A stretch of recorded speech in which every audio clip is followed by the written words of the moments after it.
Guys, magandang araw sa inyong lahat. So ito po yung unit na in-overhaul natin ang kanyang radiator dahil sa overheat issue, and then na-confirm natin na barado yung radiator kaya in-overhaul natin. Then pagkabit ko guys is nag-o-overheat pa rin siya, so naapektuhan yung kanyang cylinder head gasket. So pinalitan ko na siya ng cylinder head gasket guys. Ito yung luma niya. And then nakabit ko na siya, and then hindi ko pa lahat nakabit yung mga parts. Ito nga palang unit na ito guys is Suzuki F6A rear engine van type na FI automatic transmission. Yan, nakikita nyo, may parang box siya dyan sa transmission. And then ito naman yung kanyang throttle body. Ayan, sa throttle body niya guys is meron siyang map sensor, din sa gilid meron siyang TPS sensor, and then meron siyang IECB, intake air control valve. And then meron siyang water line dito guys. Sa pagkakaalam ko guys, ang function nito guys is parang sa Honda Civic, meron siyang parang piston dito. On ko lang muna yung switch ng ating camera, yung ilaw. Ayan, ayan, nakikita nyo. Sa pagkakaalam ko guys, ito yung FITV o Fast Idle Throttle Valve. So may dumadaan dito na water line guys, galing sa cooling system ng makina. And then ang ignition system naman niya guys is distributor type ayan. Pero yung ito yung electronic distributor, built-in na siya. Ang kanyang ignition coil nasa loob na, wala nang ignition coil sa labas, nasa loob na ng distributor mismo yung kanyang ignition coil. And then may issue kasi ito guys, kasi yung o-ring nya tumatagos na yung oil. Actually nalinisan ko na to guys kasi sobrang dumi nito, dahil nga nag-leak ang oil dito sa may o-ring. So ayusin pa natin to guys, and then sana ma-solve natin ang issue nito sa overheating.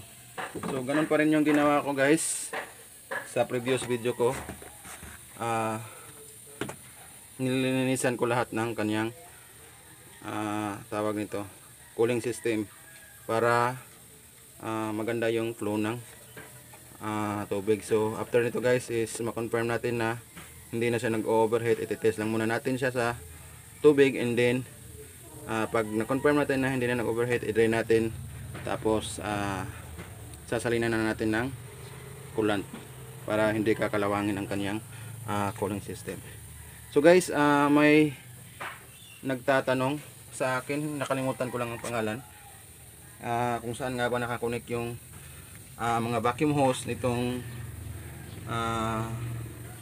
FI type na F6A rear engine. So may dalawang vacuum hose ya guys.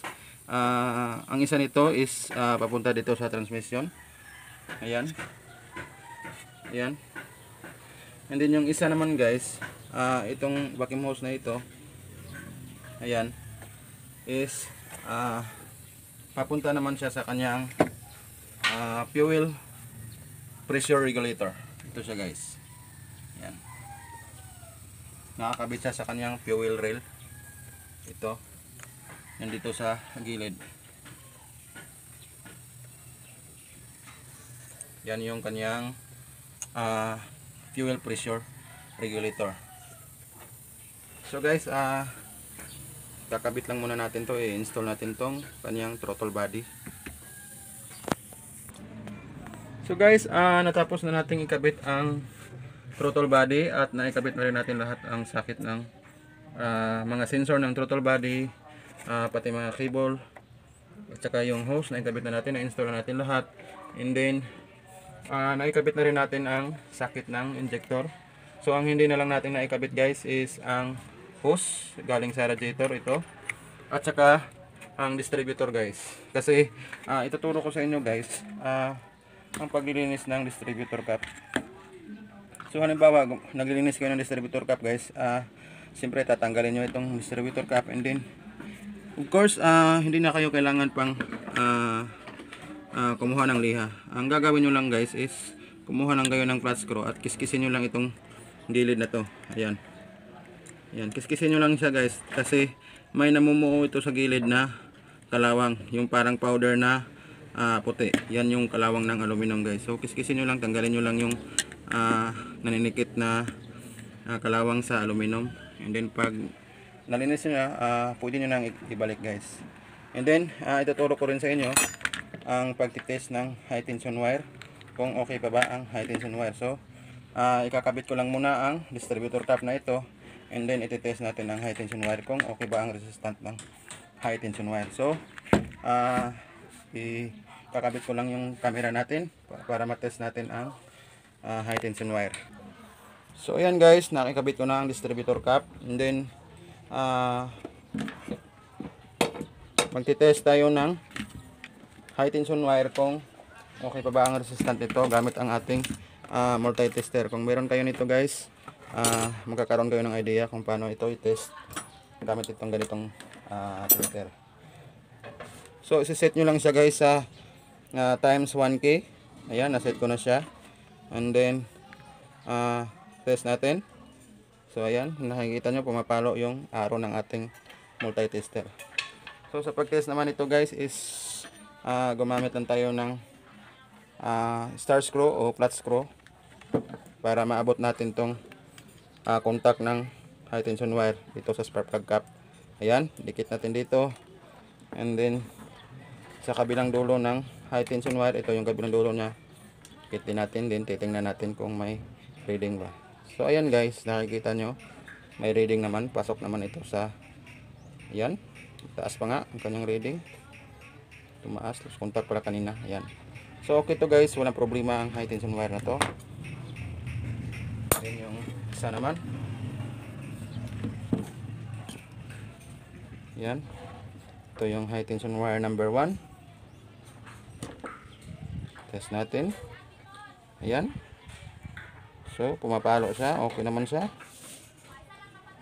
So ibig sabihin okay ang high tension wire na to, walang putol sa ilalim. Kasi guys, pag sira na ang high tension wire, masyado na siyang sensitive. Mababasa na ng konti, tatalo na yung kuryente. Possibility mamamatay na yung makina. So dapat test natin kung okay ba ang high tension wire na to. So ayan, medyo mababa ang kanyang reading kaysa nung una, pero okay pa rin to guys, pasok pa rin ito. So okay naman lahat ang high tension wire. So pwede na natin itong ikabit guys, ang high tension wire sa distributor cap. And then ituturo ko rin sa inyo ang diskarte sa pagkabit ng high tension wire. So guys, sa distributor cap, kung original pa yung distributor cap nyo, is mayroon kayong makikitang number 1. Hindi lang klaro sa video, pero ito yung may mark dito na number 1. Ayan. So dito natin siya ikakabit yung high tension wire number 1. So ito yung high tension wire number 1 guys. So ikakabit ko na siya before ko i-install doon sa makina. Ang diskarte ko lang guys, siguraduhin nyo muna na malinis ito guys. Pag may nakita kayong powder na puti, so yan yung kalawang ng aluminum, tanggalin nyo muna, linisan nyo muna. And then after nyo malinis is itong contact ng high tension wire guys, ibuka nyo siya, huwag nyo siyang ikabit diretso kasi may possibility na maluwag sa loob ng butas. Ayan. So dapat ibuka natin to para masikip siya pag ipasok na natin. Kahit na bumili kayo ng bago, ibuka nyo pa rin para pag ipasok natin sa butas, masikip siya, hindi siya naglo-lost contact. Ayan. Kasi pag nag-lost contact to guys, may tendency na sluggish ang andar ng makina, and then sensitive din siya guys, namamatay rin siya pag nababasa ng tubig. So ayan, ito yung high tension wire number 1 sa distributor. So ikakabit ko na siya.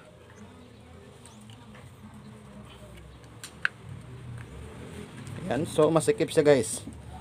So sigurado tayo na hindi siya naglo-lost contact. So ang susunod naman natin is ang tension wire number 3. So saan ba natin ikakabit dito? Saan ba ang tension wire number 3 dito sa distributor cap? guys. Madali lang siyang hanapin guys. Halimbawa, itong F6A rear engine is ang rotation nito pag nakaharap ito is clockwise. Ayan. Ang ikot niya. So ibig sabihin ito yung tension wire number 1. So ang susunod niya is ito number 3. So ito ang susunod niya is number 3. So ito yung tension wire number 3. So dito natin siya ikakabit.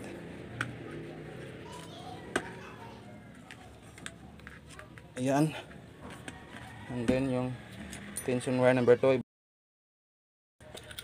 Ayan.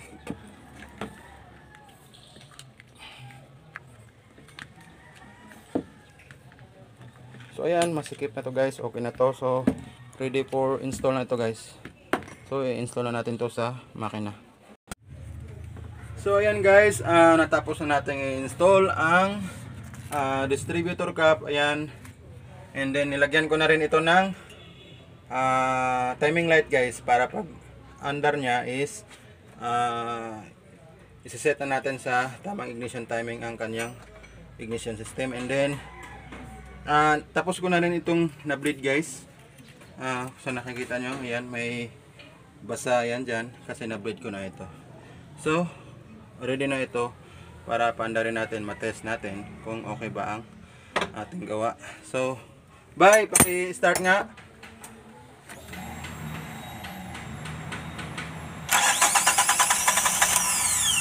Medyo hard start siya. Sige, ulit.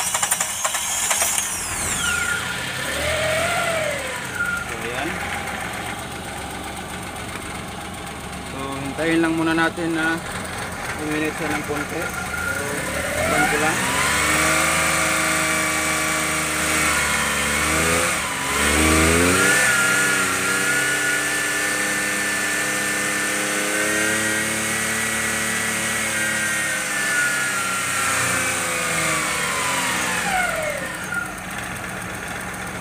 So ayan, try natin tingnan ang ignition timing niya kung nasa tama ba.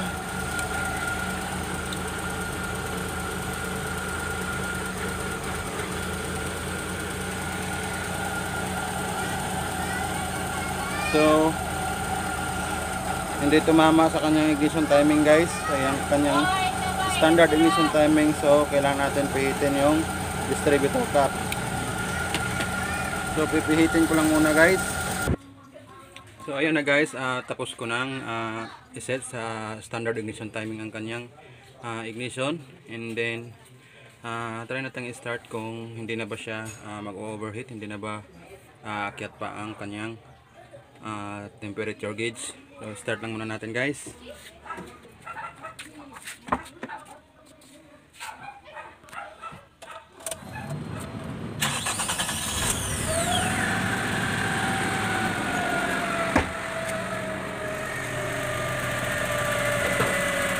Ayan,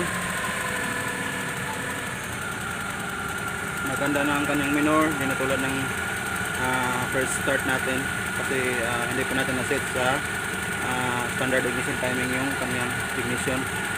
So try natin i-revolution.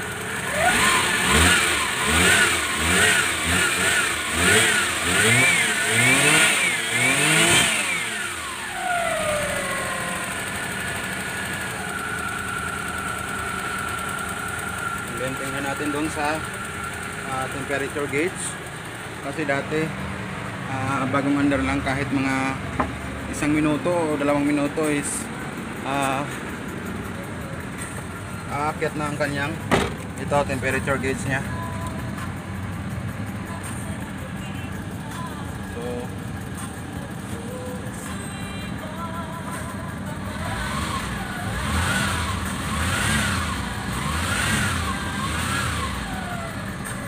So ito guys is wala na pala itong thermostat ang unit na ito.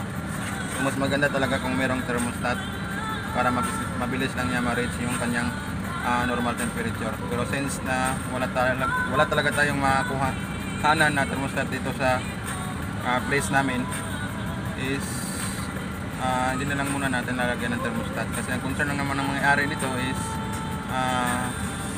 mawala yung overheat issue niya. So dati guys, bagong under lang. Siguro mga umabot na itong bandang kalahati guys.